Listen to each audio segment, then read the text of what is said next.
अस्सलाम वालेकुम everyone. Anisa novel में आपका वेलकम है। नावल शुरू में करने से पहले मैं आप लोगों से एक बात शेयर करना चाहती हूँ। एक्चुअली क्या होता है कि मैं ना नावल जब मैं रिकॉर्ड करने के लिए मैं बैठती हूँ तो वही टाइम आस पड़ोस के जो लोग होते हैं ना, उनकी आवाज़ें, उनके बच्चों की आवाज़ें मतलब स्टार्ट हो जाती है। उससे मैं वेट करती हूँ फिर कि नहीं, अभी जब पूरा साइलेंट हो जाएगा, जब मैं रिकॉर्ड करने में बैठ जाऊंगी। लेकिन फिर जब साइलेंट हो जाता है, कोई नहीं रहता है, जब मैं रिकॉर्ड करने में बैठती हूँ तो उसी वक्त ही पता नहीं उन लोगों को कैसे पता चल जाता है कि मैं रिकॉर्ड करने में बैठी हूँ, और उन लोग की आवाज़ें स्टार्ट हो जाती है। उनकी माएँ आवाज़ देंगी या उनके बच्चे चिल्लाएंगे, मतलब ये चालू ही रहता है उन लोग का। तो उससे क्या होता है ना कि मुझे पढ़ने में थोड़ी मैं भी ये हो जाती हूँ। अब मैं घर के हर कोने में जाके मैं बैठ जाऊँ, घर में तो कोई आवाज़ नहीं रहती है, लेकिन जो बाहर की जो शोर आती है ना, वो वो भी रिकॉर्ड हो जाती है। तो मैं आप लोगों से ये कहना चाहती हूँ कि अक्सर आप लोग सुनते होंगे कि मैं रिकॉर्ड में जब मेरी नॉवल जब मैं आप लोग सुन रहे होते हो ना, तो उसमें पीछे से आवाज़ें भी उसमें साथ में होती है। एक हिसाब से देखा जाए तो एक म्यूज़िक ही समझ लो। एक म्यूज़िक ही है समझो। अब मैं बहुत कोशिश करती हूँ कि नहीं, इन लोग जब ये सब आवाज़ें जब बंद हो जाएगी ना, तब मैं रिकॉर्ड करने बैठ जाऊँगी। लेकिन पता नहीं इन लोग को पता कैसे चल जाता है यार कि मैं रिकॉर्ड कर रही हूँ, तो हम अब आवाज़ें करना स्टार्ट करेंगे। फिर जैसे ही मेरी रिकॉर्डिंग हो जाती है ना, कोई आवाज़ नहीं, कोई शोर नहीं, सब घर के अंदर, और घर के अंदर ही सब रहते, कोई आवाज़ नहीं रहती, कोई आवाज़ नहीं रहती। एक्चुअली ये एक सोसाइटी है, अब उसमें हम हमारे घर में तो कुछ आवाज़ ही नहीं होती है, लेकिन बाहर के लोगों को हम मना नहीं कर सकते। घर में हम बोल सकते हैं, लेकिन बाहर के लोगों को हम जाके कैसे बोल नहीं सकते हम। तो मेरे बोलने का यही मतलब है, प्लीज़ अगर आवाज़ इतनी आती है तो आप लोग एडजस्ट कर लेना, मतलब इग्नोर कर देना जो मैं पढ़ रही हूँ ना नॉवल, सिर्फ उसी में फोकस करना कि हाँ, ये मैं जो मैं पढ़ रही हूँ ना, तो आप उसी को ही सुनो बस, और कुछ नहीं। और वो पीछे की आवाज़ें जो होती है ना, उसे इग्नोर कर दिया करो। आप लोग बहुत अच्छे हो, आप लोग मेरी बात बहुत अच्छे से मानोगे। तो ठीक है, मेरे को इतना ही कहना था। अब मैं करती हूँ स्टार्ट। नावल नेम है मुझे आजमाने वाले मुझे आजमा के रोए, बाय जारिया। एपिसोड 6। गुरूब आफ्ताब का वक्त हो चला था जब इसकी गाड़ी हवेली के गेट के अंदर दाखिल हुई। गाड़ी से उतरकर वह सीधा मर्दान खाने की जानिब आया, जहां दादा साईं सिगार सिलगाए गांव के लोगों की अपनी अपनी ज़रूरियात निहायती तवज्जो से सुन रहे थे। सलाम की आवाज़ पर उन्होंने सर उठाया तो सामने दोनों जेबों में हाथ डाले खड़े सालिक हैदर पर नजर पड़ी तो हैरत जरदा से उसे देखने लगे। हैदर, तुम खैरियत तो है ना? तुम शहर से इतनी जल्दी वापस क्यों आ गए, और ये तुम्हारे हाथ में क्या हुआ? उन्होंने उन्होंने सालिक हैदर की इतनी जल्दी वापसी का मतलब किसी बहुत बड़ी मुश्किलात से अवगत किया, और साथ ही इसके हाथ पर बंधा रुमाल देखते हुए फिक्रमंदा लहजे में पूछा, दादा साई कुछ नहीं हुआ, मैं ठीक हूँ। मुझे आपसे एक निहायती ही ज़रूरी बात करनी है। आप इन कामों से फारिग हो जाए जब तक मैं फ्रेश हो लेता हूँ। वो संजीदगी से बोला तो वो अपनी हैरत पर काबू पाते सर हिला गए। सालिक हैदर हवेली के दाखिली दरवाजे की जानिब बढ़ गया। वो हवेली में दाखिल हुआ तो सामने तख्त पर बैठी बीजान इसे देखकर बहुत पहले हैरत और फिर खुशी से फूले न समाई। इनके पांव दबाती सोहा की आंखों में भी इसे देखकर एक पल के लिए हैरत का तासिर उभरा। वो बीजान के सामने झुका हुआ अपने वो बीजान के सामने झुका तो उन्होंने इसकी पिशानी पर प्यार किया। तो तो मुझे मेरी जबान पढ़ते पढ़ते पता नहीं क्या हो जाता है, लेकिन कोई नहीं, एडजस्ट कर लो आप लोग। तो मुझे हमारा ख्याल आ ही गया ना। तुझे भी अच्छा नहीं लग रहा था ना वहां, जब भी तो तू आया है। बेटा, क्या जरूरत है जाने की, कुछ वक्त यहाँ हमारे पास गुजार कर आराम से जाना। जल्दी कोई नहीं है, उन्होंने कुछ गफी से कहा, जबकि सोहा जजीज हो गई। इस شخص کی غیر موجودگی سے کم از کم اسے اپنی اتنی تو رعایت حاصل ہوئی تھی کہ اس کا چہرہ نہ دیکھنا پڑتا تھا، اور اب اس کی واپسی پر اندر ہی اندر بل کھا کر رہ گئی۔ بی جان، مجھے ایک ضروری کام کی وجہ سے واپسی کا فیصلہ کرنا پڑا۔ امی اور بابا سے مل لوں، پھر ذرا فریش ہو کر آپ سب سے امپورٹنٹ بات کرنی ہے۔ ایک چٹی نظر سوہا پر ڈال کر وہ بی جان سے مخاطب ہوا۔ ہے تو یہاں ایسی کون سی ضرورت بات کرنے آیا ہے؟ حیدر جو فون پر نہیں ہو سکتی تھی، بتا، میرا تو دل ہول رہا ہے۔ یہ تیرے ہاتھ میں کیا ہوا ہے حیدر؟ کیا کسی سے جھگڑا ہوا ہے؟ بی جان نے کلیجے پر ہاتھ رکھتے ہوئے گھبراتے ہوئے لہجے میں پوچھا۔ سالک حیدر کے اچانک واپسی کسی خوشگوار حیرت کا تاثیر ہرگز نہیں دے رہی تھی، اور رہی صحیح سوہا تو اس کی یہاں موجودگی سے ہی اس کے چہرے پر ناگواری اتر آئی تھی۔ سب پتہ چل جائے گا آپ کو بی جان، میں باقی سب سے مل لوں، وہ کہتا ہوا اوپر جانے والی سیڑھیوں کی جانب بڑھ گیا۔ پریشان سی بی جان سوہا کو دیکھنے لگی تو وہ کندھے اچکا گئی۔ بی جان سے ملنے کے بعد وہ باقی سب سے ملا تو سب کا حال بھی بی جان سے مختلف نہ تھا۔ ان کا اندازہ بھی یہی تھا کہ اس کی کسی سے لڑائی ہوئی ہے۔ فریش ہونے کے بعد وہ نیچے اترا جہاں دادا سائی ہال میں کمرے میں موجود تھے، اور ان کے ساتھ بی جان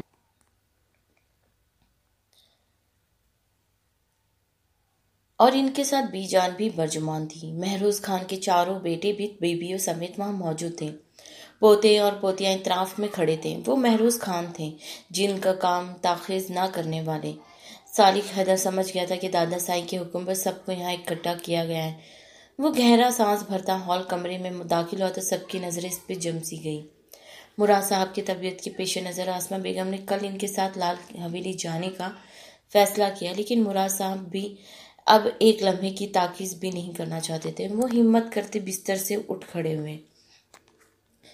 آسمہ بیگم سے شادی کے بعد ان کی جس دوست کے گھر وہ کچھ مہینے قیام پذیر رہے تھے، وہ دوست بھی اب شہر میں نہ ہوتا تھا۔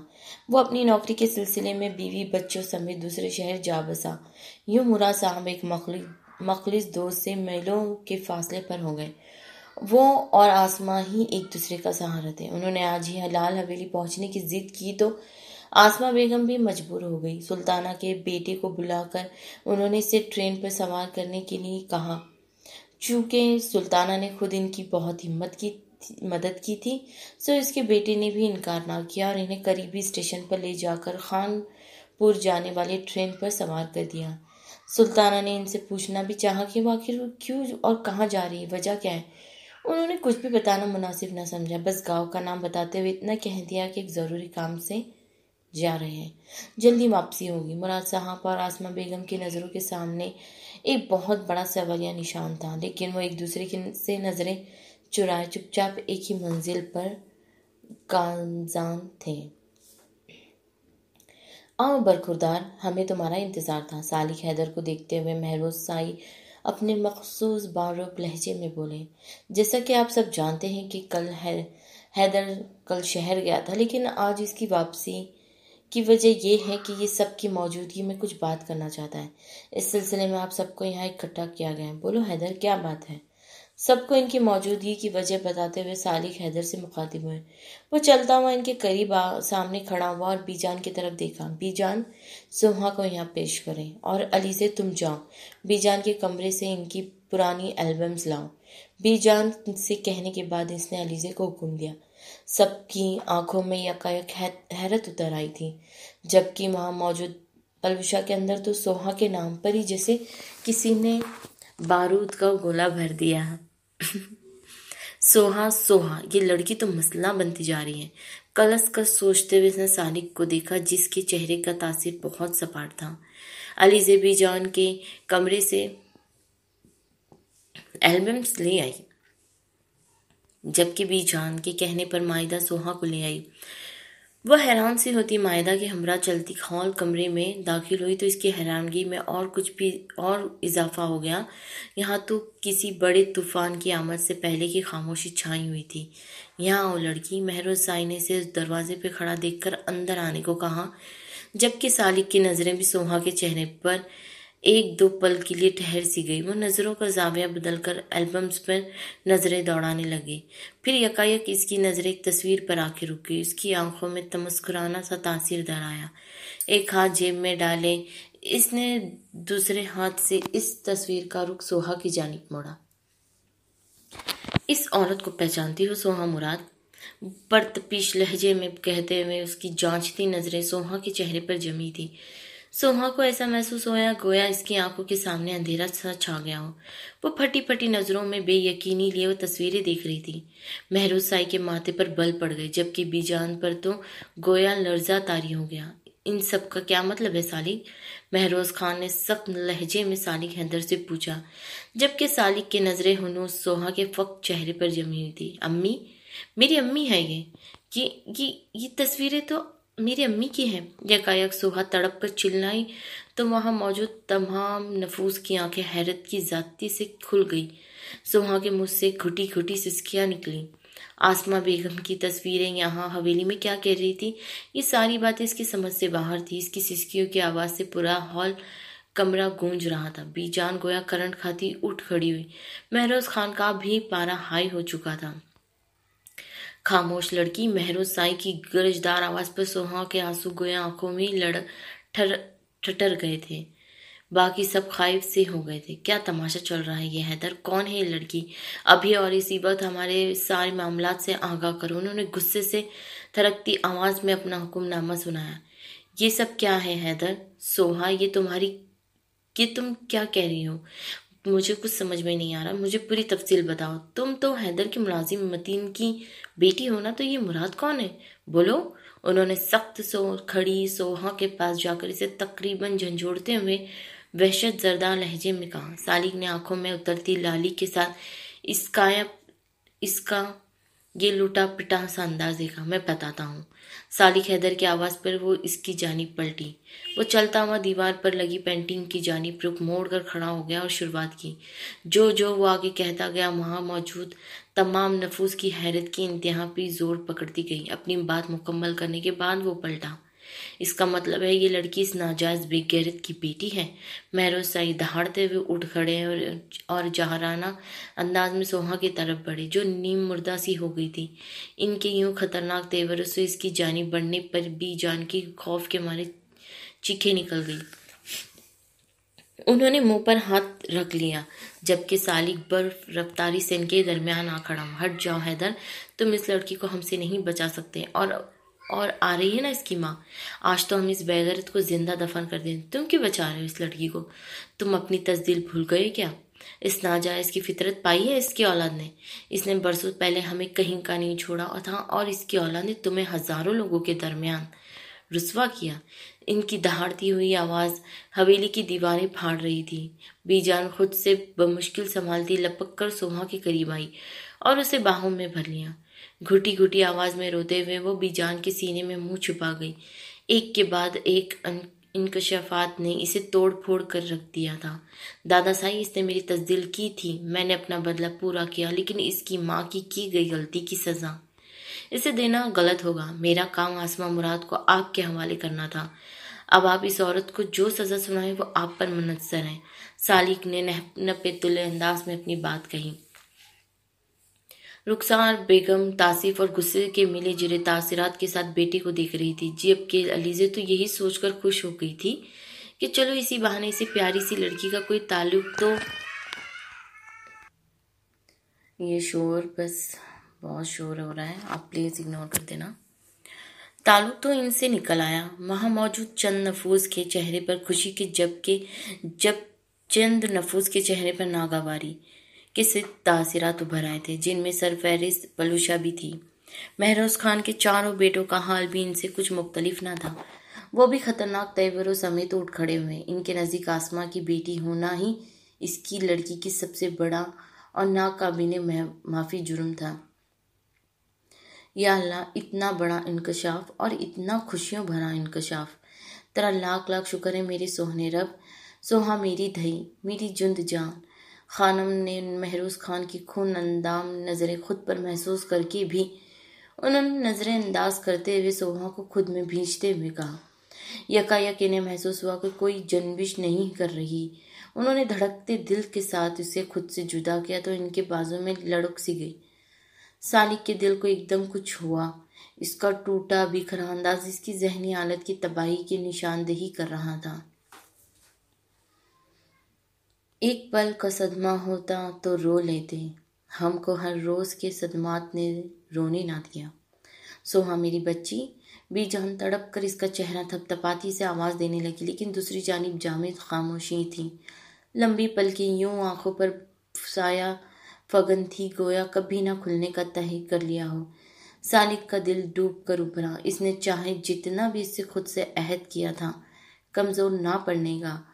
दर हकीकत अब इसकी जिंदगी का सबसे बड़ी वाहिद कमजोरी ही सामने होश व खर्च से बेगाना वो वजूद था। महरोज खान गुस्से से बल खाते हॉल कमरे से बाहर निकल गए और गला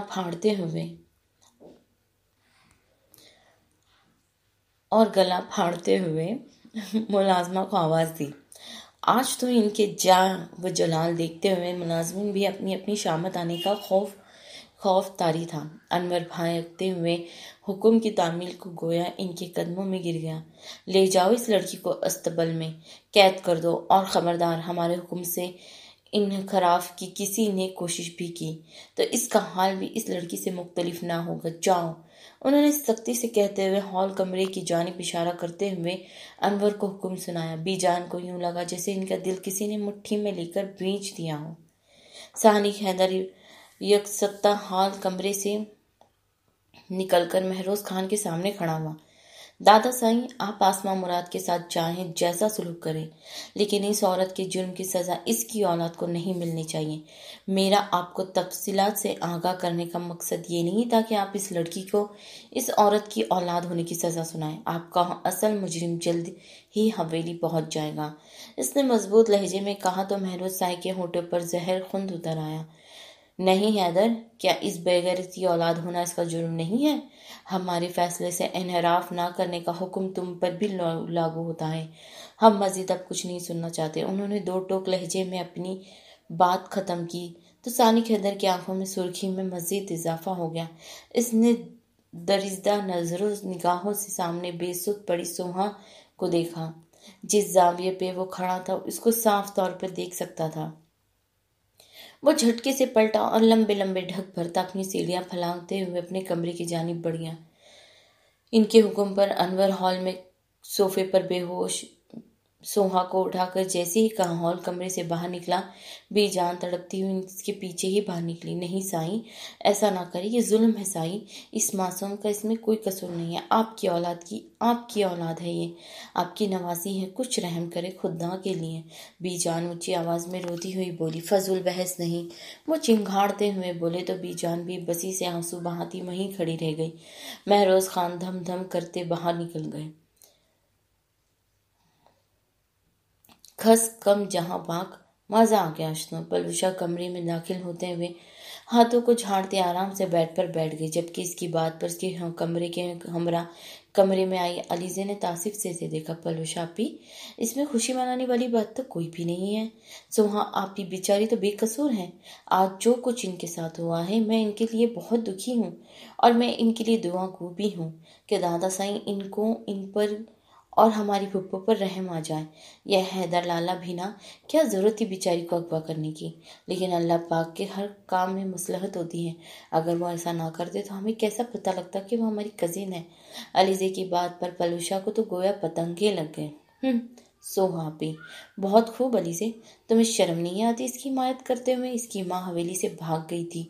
वो लड़की इस औरत की बेटी है जिससे यहाँ सब नफरत करते, मत भूलो, समझी? मुझे तो ये सोचकर गुस्सा आ रहा है कि हैदर साईं इस लड़की को दफा में क्यों बोल रहे थे। बाबा साईं ने इसे जो सजा दी है वो इसकी मुस्तक है।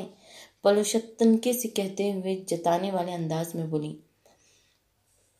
इनकी माँ आपकी भी कुछ लगती है। आप चाहे जितना इनकार करें, लेकिन हकीकत यही है और आपका अंदाजा सरासर गलत है। यहाँ सब इनसे नफरत नहीं करते, आपको ही इनसे पता नहीं क्या प्रॉब्लम है। पहले भी आपने इन पर चोरी का इल्जाम लगाया था, जबकि वो इल्जाम झूठा था। अलीजे ने मुंह फट लहजे में कहा और कमरे से बाहर निकल गई, जबकि पलूषा तो तो बस दांत पीसती रह गई। रात के खाने पर सभी खामोश थे। हर कोई दिल में हजारों सवाल लिए चुपचाप अपनी प्लेट में झुका हुआ था। बेजान ने भी मुश्किल खुद को संभाला और शकुरा के हाथों चुपके से सोहा को खाना अस्तबल में भिजवा दिया। हवेली की ख्वातीनें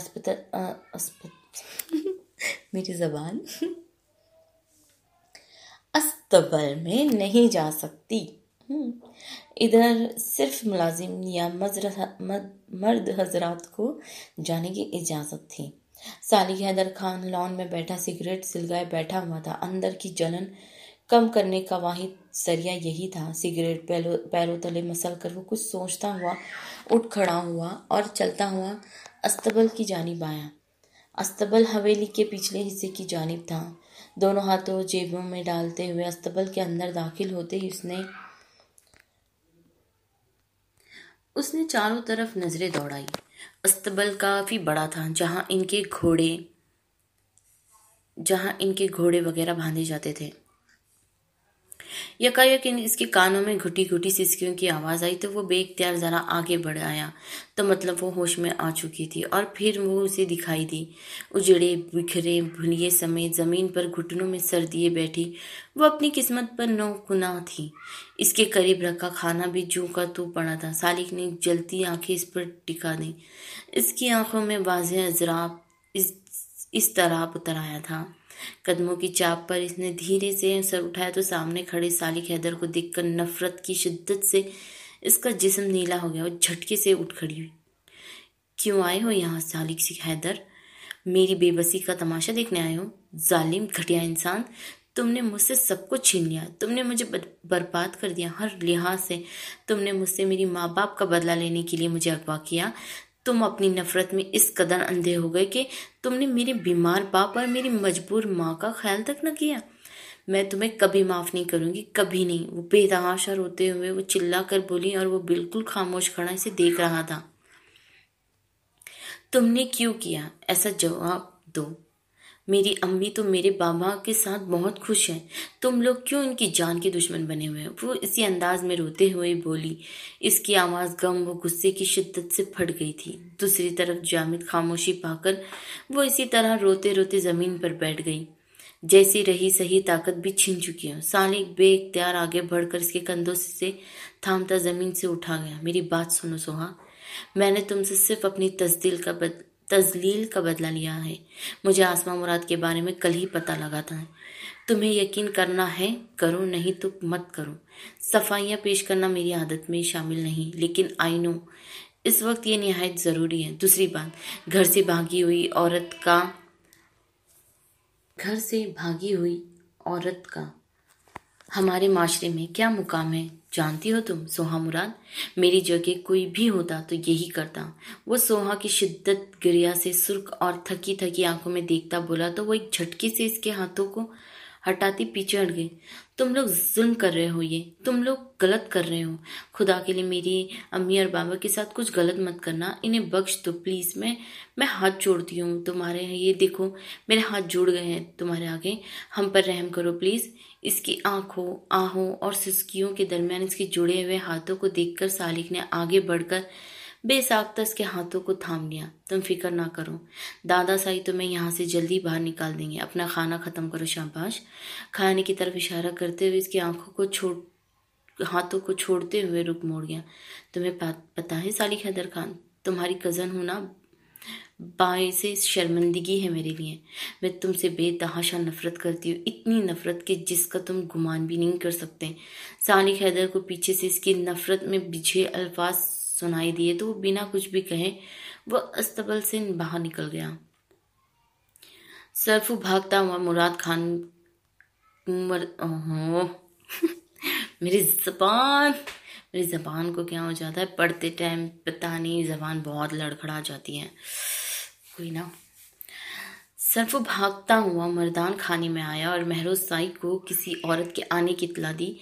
साथ ही ये भी पैगाम दिया कि वो औरत इनसे मिलना चाहती है। और वो जो बेटों समेत जहाँ वो जलाल में बैठे हुए थे, सरफू की इत्तला पर सब खुनखार तेवर समेत हवेली की गेट की जानिब लपके। अंदर दाखिल होने वाली औरत ने जो ही अपने चेहरे से हिजाब उठाया, सामने खतरनाक तेवरों समेत महरोज खान साई को बेटों समेत खड़ा देखकर भागती हुई इनके पैरों पर गिर गई, जबकि साथ खड़ा शख्स भी हाथ बांधे इनके यूं झुक गया, गोया बेटी की जिंदगी की भीख मांग रहा हूँ। बाबा जान, मुझे माफ।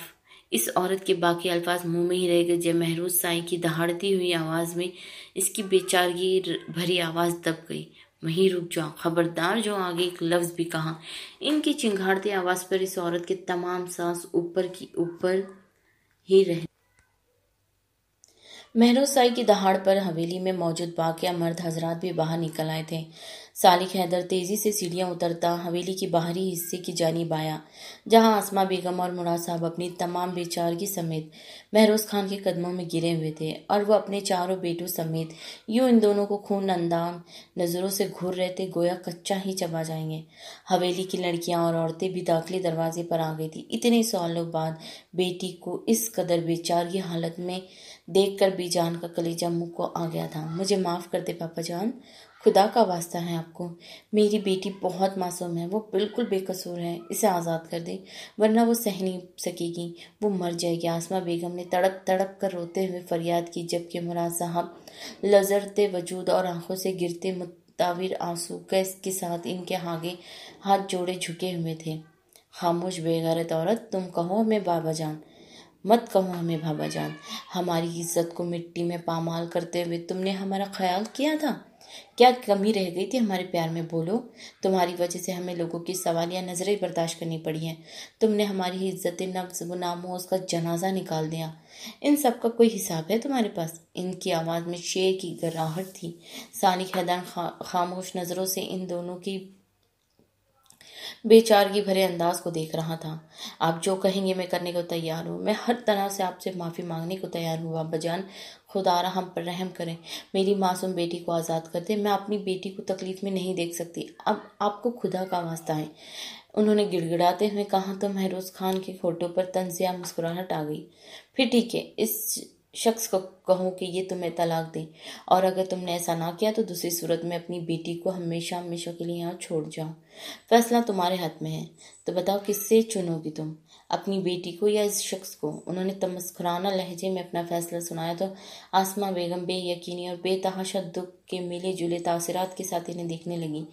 वो इतने कठोर कैसे हो सकते थे? इनका दिल बेतरह रो रहा था, और महरोज खान की दी गई सजा सुनकर बीजान की आंखों के सामने अंधेरा सा छा गया। सालिक हैदर गहरा सांस भर कर रह गया। नहीं बाबा जान, मैं ऐसा कतई नहीं कर सकती। मुझ पर ये जुल्म ना करें। इस शख्स ने मुझे बहुत वो मोहब्बत व इज्जत से नवाजा है। मैं ऐसा करके इसकी मोहब्बत की तौहीन नहीं कर सकती। मेरी बेटी को बख्श दे बाबा जान, वो मुझे माफ कर दें। आसमा बेगम ने बेतहाशा रोते हुए एक बार फिर इनके आगे हाथ जोड़ दिए। तो फिर ठीक है, जाओ दफा हो जाओ इस बेगैरत आदमी के साथ, और आइंदा हमें कभी अपनी शक्ल मत दिखाना, और अपनी बेटी को भूल जाओ हमेशा हमेशा के लिए। उन्होंने बेहिस लहजे में कहा तो मुराद साहब और आसमा बेगम का तो वो हाल हो गया कि काटो तो बदन में लहू नहीं, जबकि बीजान अपने हलक से उमड़ती चीखों का गला घोटती तेज कदमों से हवेली के अंदर आई। अपने कमरे में आकर उन्होंने बर्फ रफ्तारी से दराज में रखा हुआ महरोज खान का रिवॉल्वर उठाया और इसी तेजी से बाहर निकली। साईं, अगर आपने ऐसा कोई भी गलत फैसला किया और इन्हें माफ ना किया तो मैं अपनी जान ले लूंगी। बीजान ने ऊंची आवाज में चिल्लाते हुए रिवॉल्वर अपनी कनपट्टी पर रख लिया। इनको इस तरह देखकर बाकी सब आसमा बेगम की भी चीखें निकल गई। मुराद साहब हद दर्जे खौफ जर्दा हो गए थे, जबकि सालिक हैदर इनकी जानिब बढ़ा। महरोज खान की आंखों में पहले तो बेयकीनी उभरी और फिर गुस्से की आग दहक उठी। बीजान, नीचे करिए इसे प्लीज। ये क्या कर रही हैं आप? सालिक हैदर ने इनके हाथ से रिवॉल्वर छीनने की कोशिश की तो वो 2 कदम पीछे हट गई। अगर साई ने अपना फैसला ना बदला तो वाकई अपनी जान ले लूंगी। मैं जो कह रही हूँ बाखुदा मैं वो कर गुजरूंगी। अगर मेरी बेटी को माफी ना मिली तो उन्होंने रिवॉल्वर पर जरा जोर बढ़ाया तो महरोज साईं गुस्से से पागल होते इनकी जानिब बढ़े और कुछ वक्त की जद्दोजहद के बाद रिवॉल्वर इनके हाथ से छीन कर दूर फेंका। सबको गोया जान में जान आई। बेजान बेतहाशा रोने लगी। हमारी बेटी और इसके शौहर को माफ कर दे साईं, ये आपकी लाडली बेटी हुआ करती थी। आप ऐसा कैसे कर सकते हैं? ان پر رحم کریں۔ انہوں نے بے بسی سے چور انداز میں آنسو بہاتے ہوئے مہروز خان کے آگے ہاتھ جوڑ دیے تو انہوں نے ان کی آنکھوں میں ہلکی سی نمی چمکی۔ دوسرے لمحے انہوں نے خود پر قابو پا لیا اور پلٹ کر آسماء اور مراد پر نظر ڈالی۔ تمہاری ماں کی ضد کے آگے مجبور ہو کر ہم تمہیں بخش دے رہے ہیں، ورنہ ہم سے کوئی توقع مت رکھنا۔ اب تمہاری بیٹی آزاد ہے، اس سے مل سکتی ہے۔ انہوں نے سرخ آنکھوں سے ان دونوں کو دیکھتے ہوئے کہا اور اندر کی جانب بڑھ گئے، جبکہ چاروں بیٹوں کے چہرے پر بھی مدھم سی رحم دلی کے تاثرات ابھر آئے۔ بنا کچھ کہے وہ بھی مہروز خان کی تقلید میں اندر کی جانب بڑھ گئے۔ ان دونوں پر گویا شادی مرگ طاری ہو گیا۔ بی جان کی خوشی کا کوئی ٹھکانہ نہ رہا۔ انہیں پورا یقین تھا کہ پتھر میں شگاف پڑ چکا ہے۔ مہروز خان کا دل جلد ہی اپنی اولاد کے لیے پگھل کر موم ہو جائے گا۔ وہ بیٹی کو گلے لگانے کو بے چین بےتابی سے آسماء بیگم کی جانب بڑھی اور دونوں ماں بیٹی روتے ہوئے ایک دوسرے میں سما گئی۔ مجھے معاف کر دے بی جان، میں نے آپ سب کا دل دکھایا ہے، لیکن میں بہت مجبور ہو گئی تھی، مجھے کوئی راستہ نہیں دکھائی دے رہا تھا۔ وہ تڑپ تڑپ کر روتے ہوئے بولی تو بی جان نے انہیں خود سے الگ کر کے ان کی پیشانی چوم لی۔ بس اب چپ ہو جاؤ میری بچی، وہ تڑپ تڑپ کر روتے ہوئے بولی تو بی جان نے انہیں خود سے الگ کر کے ان کی پیشانی چوم لی۔ بس اب چپ ہو جاؤ میری بچی، کچھ بھی کہنے کی ضرورت نہیں ہے، مجھے پورا یقین ہے کہ سائی جلد ہی مان جائیں گے، تو فکر نہ کر۔ انہوں نے آسماء بیگم کو بھرپور تسلی دیتے ہوئے کہا، ساتھ ہی تسلی آمیز انداز میں مراد صاحب کو دیکھا تو وہ بھی تشکر سے بھرپور انداز میں سر ہلا گئے۔ اپنی مخصوص انداز میں دونوں جیبوں میں ہاتھ ڈالے کھڑا سالک حیدر یہ منظر دیکھتا سر کو ہلکے سے خم کرنے کے انداز میں جھک گیا۔ تھوڑی دیر پہلے سوہا کا پرزور اور ٹوٹا بکھرا حال دیکھنے کے بعد اس کے دل میں شدت سے یہ خواہش ابھری تھی کہ آگے اور کچھ بھی مزید نہ ہو، ورنہ نازک لڑکی اب اور نہیں سہے گی۔ آسماء بیگم نے جو کیا تھا، ان کے اس فعل کی وجہ سے اس کے دل میں آسماء بیگم کے لیے جو نفرت بھری ہوئی تھی، اس لڑکی کا لاچار و بے بس انداز دیکھتے ہوئے میں بھی کسی حد تک کمی آ چکی تھی۔ اب جب وہ خود محبت کے مرحلے سے گزر رہا تھا تو سوہا کی تکلیف اور اس کے ساتھ کی گئی اپنی زیادتی کا احساس خود بخود دل میں جاگ اٹھا تھا۔ محبت میں اتنی طاقت ہوتی ہے کہ یہ پہاڑوں کو بھی پگھلا کر موم بنا دے، تو پھر یہ تو خاک کا پتلا کیا چیز ہے۔ یہ انکشاف اس پر تبھی ہو گیا تھا جب وہ استبل میں سے واپس آیا۔ جب مہروز سائی نے اپنا ظرف تھوڑا وسیع کرتے ہوئے کر سکتے تھے تو وہ کیوں نہیں؟ یہ تو طے تھا کہ اب وہ اس لڑکی کو تکلیف میں نہیں دیکھ سکتا تھا، ہرگز نہیں۔ اگر آسماء بیگم کے لیے اپنی نفرت کم کرنے اور ان کے دل میں تھوڑی گنجائش نکالنے میں ہی اس لڑکی کی خوشی تھی تو وہ یہ کرنے کو تیار تھا۔ سوچتے اس نے بارب لہجے میں شکورہ کو آواز دی، جی سائی۔ شکورہ جو یہ جذباتی منظر دیکھ کر خود بھی رونے کو پرتول رہی تھی، فوراً خود پر قابو پاتی اس کی خدمت میں حاضر ہوئی۔ استبل سے سوہا کو لاؤ۔ اس کی حکم پر وہ سر ہلاتے استبل کی جانب دوڑی اور سوہا کے نام پر آسماء بیگم اور مراد صاحب کی تڑپ میں اور اضافہ ہو گیا۔ انہوں نے اپنی پیاسی نظریں سمیت پر ٹکا دی جدھر شکورہ گئی تھی۔ بی جان ان دونوں کی بےتابی دیکھتے نم آنکھوں سے مسکرا دی۔ سالک حیدر کو سوہا کی آزادی کا کہتے دیکھ پلوشا کو تو سیرو خون جھل کر خاک ہو گیا۔ وہ مٹھیاں بھینچ کر رہ گئیں۔ استبل کا دروازہ کھولتے ہوئے شکورہ نے اسے آواز دی۔ وہ جو گھٹنوں میں سر دیے بیٹھی ہوئی تھی اٹھ کھڑی ہوئی اور خوف زدہ نظروں سے شکورہ کو دیکھا۔ چلو تمہاری ماں بلا رہی ہے۔ اس کی اطلاع پر سوہا کی آنکھیں بے یقینی کی شدت سے پھٹ گئی۔ کہاں ہے میری امی؟ میرے بابا بھی ساتھ ہیں کیا؟ اس نے آنسوں اور خوشی کے ملے جلے تاثرات سمیت پوچھا۔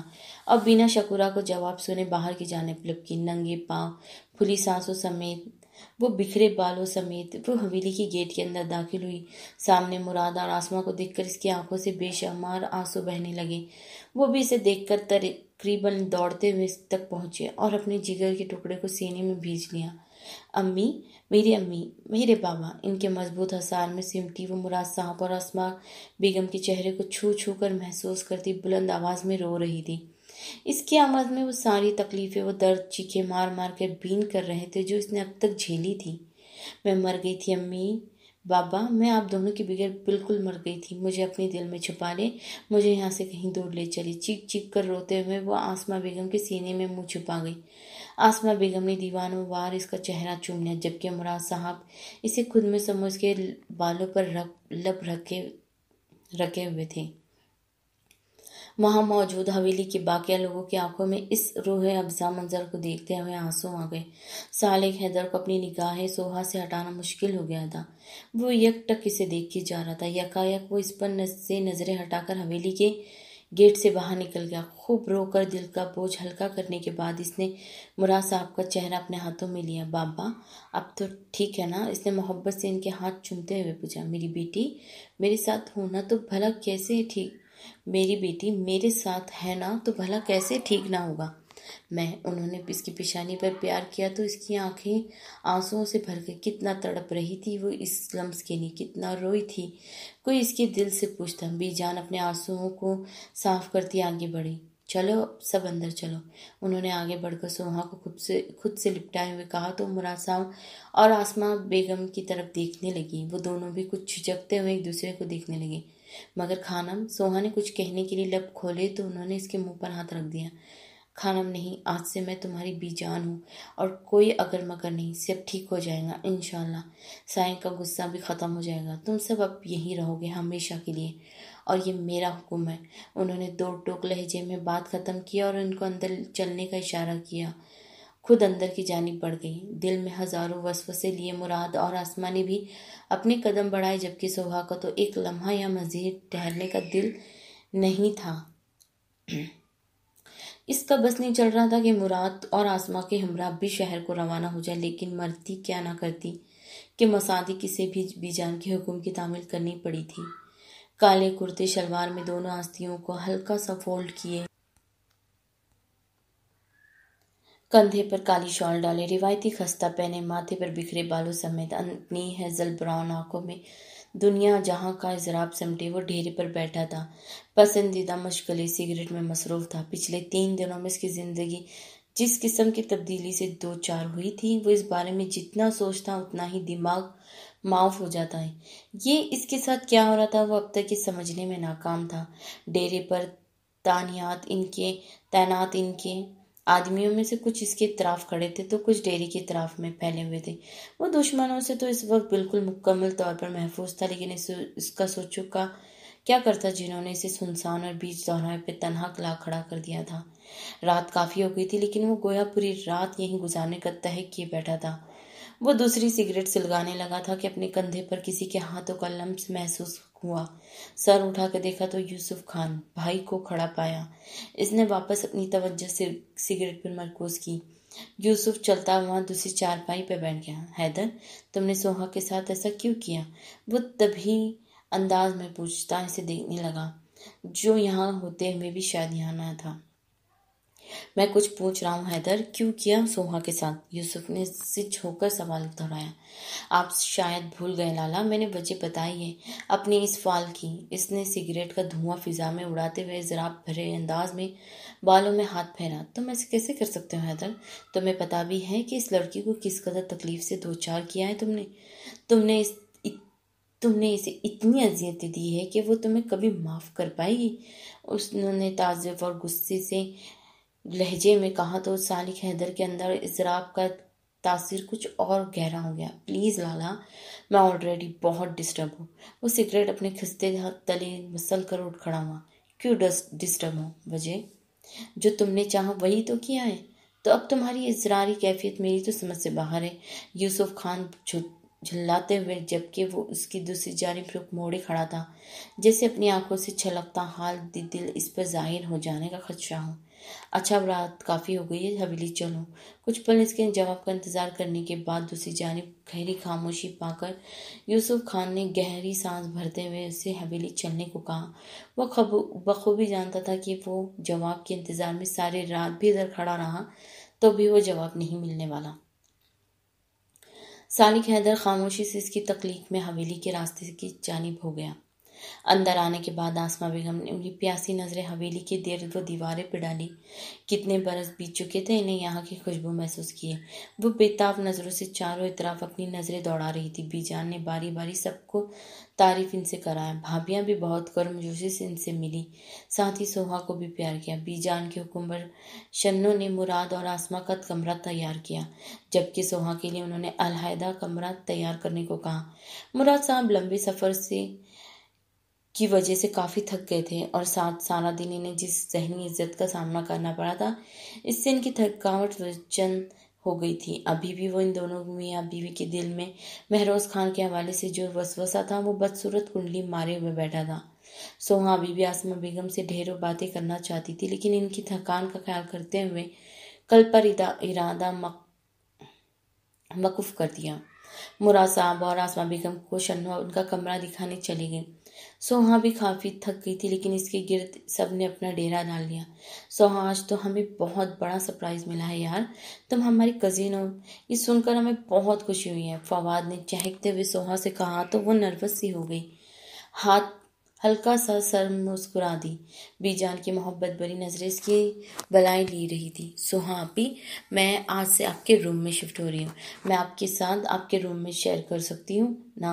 آپ برا تو نہیں مانیں گے؟ انیزے کے ساتھ چپک کر پرجوش لہجے میں پوچھی تو بی جان اس کی بےتابی پر اس کے سر پر چپت لگا کر ہنس دی۔ بالکل کر سکتی ہوں۔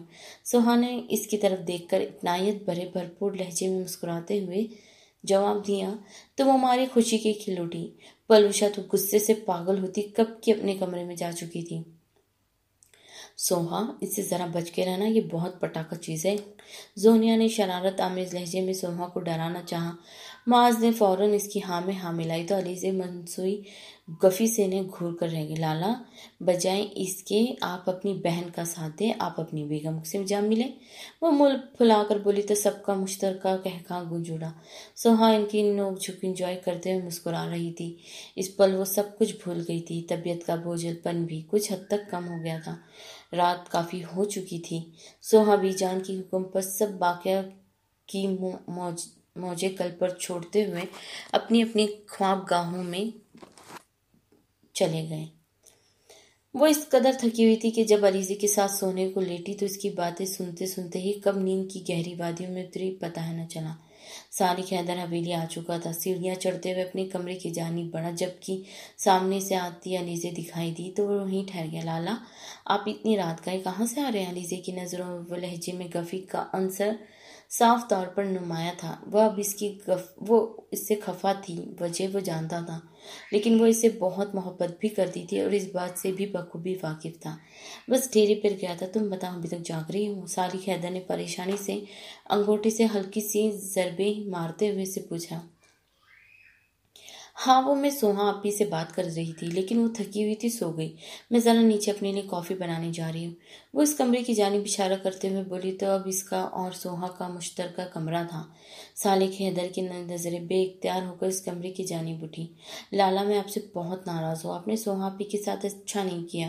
علیزے گفی سے بولتی نیچے جانے کے لیے بڑھ گئی، جبکہ صالح حیدر کی نظریں اب بھی اسی کمرے کے دروازے پہ ٹکی ہوئی تھی۔ وہ چلتا ہوا اس کے کمرے کے دروازے کے پاس پہنچا تو دروازہ کھلا ہوا تھا۔